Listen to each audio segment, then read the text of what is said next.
How to remove a currency pair from Forex.com chart. I'm going to guide you through the process on how to do it. Let's get started. First of all, on your phone, launch the Forex.com app. After you are in the app, make sure to log into your account first. Once you are logged in, you will see this kind of app interface. Now, in order to remove a currency pair from the Forex.com chart, you will need to go to your account settings.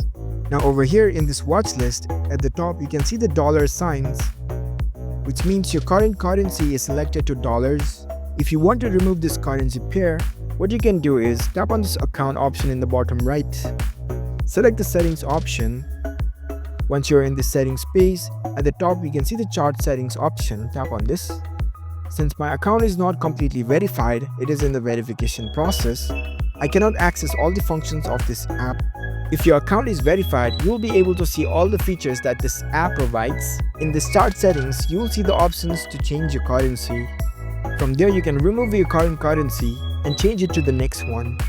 You can select from your preferred currency, and your old currency pair will be removed. So that's how we can easily remove a currency pair from Forex.com chart. If you found this video helpful, don't forget to give this video a thumbs up and subscribe to our channel for more tech tips. Thank you for watching.